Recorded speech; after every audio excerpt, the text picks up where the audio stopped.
बिस्मिल्लाहिर्रहमानिर्रहीम अस्सलामु अलैकुम रहमतुल्लाह। इमरान खान की काफ़ी अरसे से कोशिश रही है कि किसी तरह से मौलाना फजल रहमान को अपनी तहरीक के अंदर शामिल किया जाए, तहरीक का हिस्सा बनाया जाए और तहरीक के अंदर शामिल करके इत्तेहाद बना के मिलकर मुश्तरका तौर पर एक तहरीक शुरू कर दी जाए, जो कि जिस तरह से पीडीएम ने एक प्लेटफॉर्म बना के तो मौलाना फजल रहमान को उसकी सरबराही उसके हवाले कर दी थी और बाद में पीडीएम जो है इस बात को बड़ा कैश करती रही और जब पीडीएम ने अपना फ़ायदा निकल गया, उनका अपना फ़ायदा निकाल लिया, तो बाद में मौलाना फजल रहमान को बिल्कुल फारिग कर दिया। ये इनकी जानिब से किया गया, लेकिन मौलाना फजल रहमान इस बात को आज तक दिल में लेकर बैठे हैं। इस वजह से जो आज सिचुएशन पैदा हो चुकी है, जब भी इमरान खान की जानिब से पीटीआई की जानिब से अप्रोच किया जाता है तो ठक करके जो है वो गवर्नमेंट भी मौलाना के पास पहुंच जाती है, गवर्नमेंट भी मौलाना के दर पे पहुंच जाती है, गवर्नमेंट भी जाके मौलाना के दर पे बैठ जाती है कि हमें भी आप हमारी तरफ भी देखें, हम भी आपकी राहों में बैठे हैं, हमारी तरफ भी आप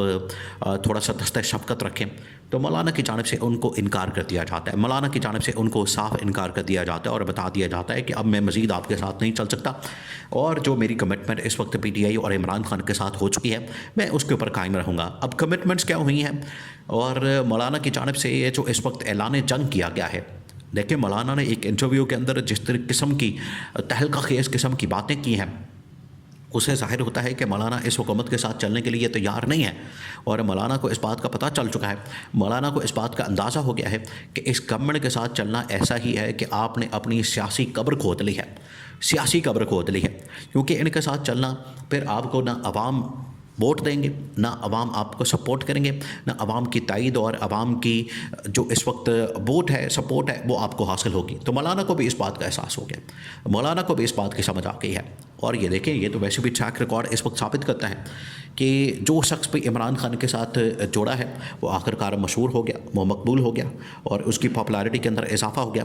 और जो शख्स भी इमरान खान से अलहदा होता है, जो शख्स भी इमरान खान की बिल्कुल अलहदगी इख्तियार करता है और इमरान खान की मुखालफत में बात करता है, उस शख्स की अहमियत जो है वो ज़ीरो हो जाती है, उस शख्स की अहमियत जो है बिल्कुल ख़त्म हो जाती है और आवाम के अंदर उसकी पजीराई बिल्कुल ख़त्म हो जाती है। और पिछले 2.5 सालों से ये हो रहा। अच्छा, ये जो तजर्बा किया गया है इमरान खान के ख़िलाफ़, ये जो इमरान खान के ख़िलाफ़ सारा माहौल पैदा किया गया है, ये तकरीबन को पिछले 6 साल से चल रहा है, 6 साल से। देखिए, ये जो इस वक्त इत्तेहाद होने जा रहा है इमरान खान और मौलाना के साथ, जिसके ऊपर काम हो रहा है, 6 साल पहले जब पीडीएम को बना के तो गवर्नमेंट ने, आज की जो गवर्नमेंट है नून लीग और पीपल्स पार्टी ने जिस तरीके से मौलाना को कैश किया, जिस तरीके से मौलाना को इस्तेमाल किया, मौलाना को इस्तेमाल करके टिश्यू पेपर की तरह फेंक दिया, इमरान खान बिल्कुल उस तरह से नहीं करने वाला। इस वजह से दोनों के दरमियान जो कमिटमेंट्स हो रही हैं वो बाकायदा रिटर्न फॉर्म के अंदर, रिटर्न शक्ल के अंदर और तहरीरी तौर पर चीज़ें सामने आ रही हैं ताकि ये मुस्तकबिल में काम आ सकें। इन्होंने तो इस्तेमाल करके टिश्यू पेपर की तरह, एक टूल की तरह इस्तेमाल करके फेंक दिया मौलाना को हालांकि जो वादे किए गए, मौलाना को इस हवाले से जो उन्हें सबज़ बाग दिखाया गया, मौलाना को कहा गया कि आपको सदर बना देंगे, केपी की गवर्नमेंट आपको दे देंगे, लेकिन इनमें से कोई एक भी वादा पूरा नहीं किया गया। जब केपी गवर्नमेंट बनाने का मरहला आया, निगरान सेटअप की बात हो रही थी उन दिनों में, तो मौलाना को माइनस कर दिया गया। फिर इलेक्शन के बाद सदर बनाने का मौका आया तो मौलाना को माइनस कर दिया गया, मौलाना की छुट्टी करवा दी गई।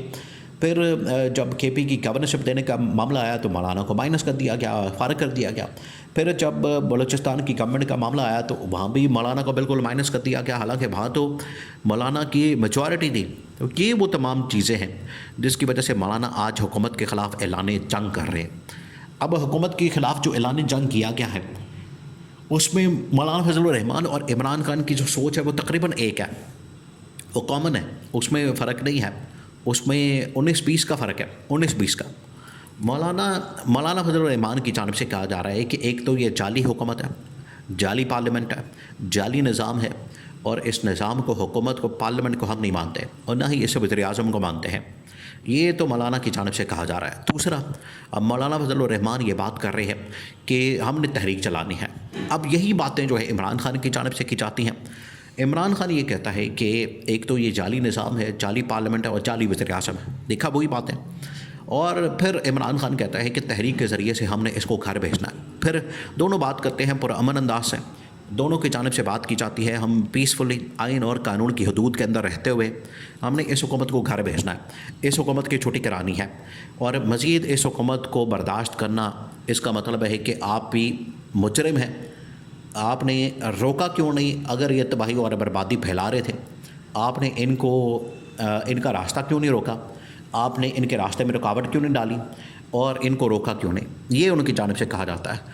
तो इस वजह से ये तारीख़ के अंदर अगर आपने अपने आप को दुरुस्त सिमत के अंदर खड़ा करना है तो फिर इस हुकूमत के ख़िलाफ़ जो है आपको खड़ा होना पड़ेगा, एहतजाज करना पड़ेगा। इस जाली निज़ाम से आवाम को छुटकारा दिलाने के लिए सड़कों पर आना पड़ेगा। अब दोनों जमातें जो है वो इस वक्त तैयार हैं। इमरान खान ने वैसे भी जो टास्क दिया अपोजिशन को इकट्ठा करने के लिए, उसमें 2-3 जमातें तो ऑलरेडी ऑन बोर्ड हैं। मज़ीद 3 और जमातें आ गई हैं। मज़ीद 3 और जमातें इस वक्त इमरान खान के साथ मिल गई हैं, PTI के साथ मिल गई हैं। मौलाना को भी मनाने की कोशिश हो रही है और मौलाना को ये कहा जा रहा है कि वो भी PTI के साथ इमरान खान के साथ मिल जाए। मौलाना अभी थोड़ा सा भाव खा रहे हैं। मौलाना की जानिब से अभी थोड़ा सा हिचकिचाहट का मुजाहरा किया जा रहा है। वो अभी थोड़ा सा हेजिटेट कर रहे हैं और अभी इमरान खान के साथ मिलने के लिए, बैठने के लिए तैयार नहीं है। लेकिन वो वक्त दूर नहीं है, ये हफ्ता 10 दिन की बात है, क्योंकि ईद के बाद तो आखिरकार इसका ऐलान हो जाना है। ये सिर्फ ईद तक का इनके पास टाइम था, वक्त था। ईद निकल गई तो इसका मतलब है कि इमरान खान स्टेटमेंट दे चुका है। इमरान खान बता चुका है कि हमने सड़कों को गर्म करना है और यही मौलाना की जानिब से बात की जा रही है। अब दोनों सूरतों में अगर तो ये अलग अलग तहरीक चलाते हैं, मौलाना अपनी तहरीक लेकर आ जाते हैं और इमरान खान अपनी, तब भी मकसद तो हासिल हो जाएगा। मुल्क के अंदर जो है वो एक अफरा तफरी का माहौल पैदा हो जाएगा और इस हुकूमत को घर भेजने के लिए तमाम जो लवाजमात हैं वो पूरे हो जाएंगे, तमाम के तमाम तकाज़े पूरे हो जाएंगे।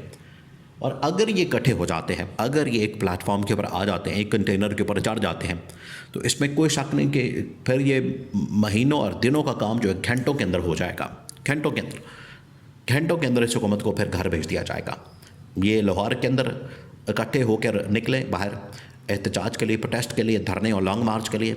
इस्लामाबाद के अंदर बैठे टी चौक के पर, तो घंटों की बात होगी और शहबाज शरीफ की कुर्बानी दे दी जाएगी, क्योंकि इस्टेब्लिशमेंट भी इतना कोई तरद्दुद नहीं करेगी इस हुकूमत को बचाने के लिए। उनको पता है कि ये हुकूमत अब हमारे गले पड़ चुकी है, हमारे लिए लायबिलिटी बन चुकी है, इसलिए वो 1 मिनट नहीं लगाएंगे इस हुकूमत को घर भेजने के लिए। 2 मिनटों में इस हुकूमत को घर भेज के इसकी छुट्टी करा देंगे। तो ये अब ईद के बाद, ईद के दिनों में ये मुलाकातें होने जा रही हैं। पार्टी ने कन्फर्म किया, पार्टी ने इस हवाले से फ़ैसला किया कि ईद के ऊपर आखिरी मुलाकात करनी। मौलाना आगे ठीक है, वरना हम अपनी तहरीक का ऐलान कर देंगे। तो दोनों की तहरीक जो है पैरेलल चलेगी। दोनों सूरतों में ये हुकूमत की छुट्टी नागुज़ीर है।